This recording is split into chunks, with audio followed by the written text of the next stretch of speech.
Ok, on va parler d'un sujet pas drôle, la dépression. Tu es triste? La tristesse est le vrai nom de ce que vous nommez la vie.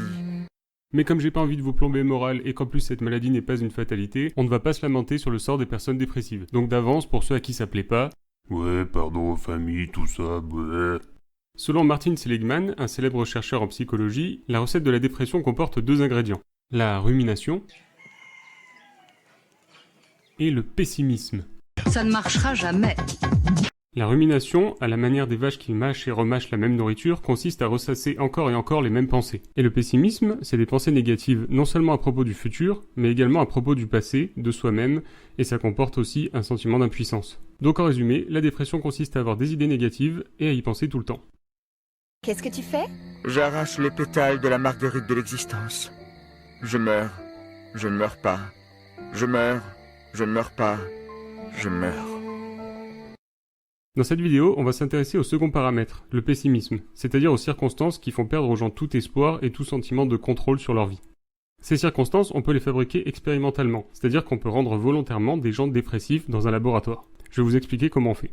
D'abord, je vais vous parler d'une expérience réalisée sur des chiens. Personnellement, je trouve ça cruel. Moi, je préfère de loin l'expérimentation sur les humains. Mais bon, tout le monde ne partage pas mon point de vue. Alors, comment rendre des chiens dépressifs? Je vais vous raconter une expérience réalisée par Martin Seligman et Stephen Meyer. Cette expérience s'est déroulée en 2 phases avec 3 groupes de chiens. Dans la première phase de l'expérience, à chaque essai, un chien de chaque groupe était attaché à un harnais. Aux chiens du premier groupe, on envoyait des chocs électriques qu'ils pouvaient arrêter en appuyant sur un levier. Les chocs électriques n'étaient pas vraiment douloureux, mais quand même très désagréables. Vous avez dit que c'était cruel. Chaque chien du deuxième groupe était relié à un chien du premier groupe, de sorte qu'ils recevaient exactement les mêmes chocs électriques. La différence, c'est qu'eux n'avaient aucun moyen de les arrêter. Enfin, les chiens du troisième groupe étaient simplement attachés à un harnais et ne recevaient aucun choc. Donc pour résumer, les chiens du premier groupe recevaient des chocs électriques qu'ils pouvaient arrêter grâce à un levier.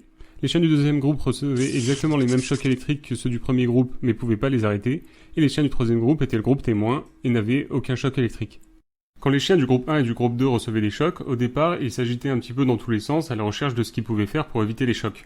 Le chien du groupe 1 comprenait assez vite qu'en appuyant sur le levier, il pouvait faire cesser les chocs électriques. Par contre, le chien du groupe 2 ne pouvait pas faire cesser les chocs électriques et finissait par se décourager. Le chien du groupe 3, lui, attendait tranquillement. C'est toujours un plaisir de ne rien faire. Dans la seconde phase de l'expérience, on mettait les chiens des groupes 1, 2 et 3 dans une boîte séparée en deux par une petite barrière centrale. À nouveau, on envoyait aux chiens des chocs électriques auxquels ils pouvaient facilement échapper en sautant au-dessus de la petite barrière centrale pour aller dans l'autre partie. Les chiens du groupe 1 n'ont eu aucun problème à apprendre à éviter les chocs électriques. Dès qu'on envoyait un choc, ils sautaient au-dessus de la barrière et ils étaient tranquilles. Les chiens du groupe 3, c'était pareil. Même s'ils n'avaient reçu aucun choc électrique lors de la première phase de l'expérience, ils ont appris rapidement à sauter au-dessus de la barrière pour éviter les chocs. Par contre, les chiens du groupe 2 n'essayaient même pas d'échapper aux chocs. Tout ce qu'ils faisaient, c'est qu'ils s'allongeaient par terre et subissaient en silence. En fait, la première phase de l'expérience avait appris aux chiens du groupe 2 qu'ils étaient complètement impuissants, c'est-à-dire que quoi qu'ils fassent, leurs actions n'avaient aucun effet. Dans notre jargon de psy, on appelle ça l'impuissance apprise ou la résignation acquise.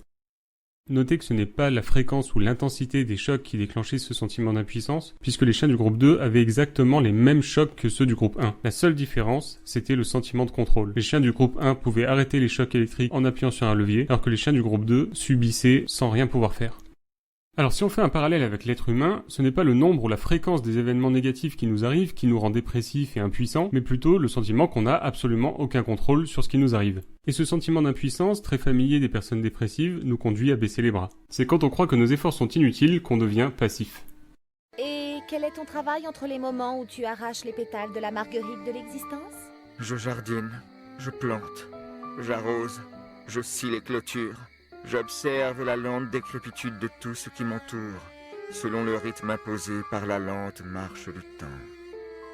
Cette expérience réalisée sur les chiens a ensuite été répliquée sur les êtres humains. Donc à la place des chocs électriques, on utilisait des sons très désagréables, et à la place du fait de pousser un levier, on utilisait la résolution de casse-tête par exemple, et ça aboutissait à peu près au même résultat.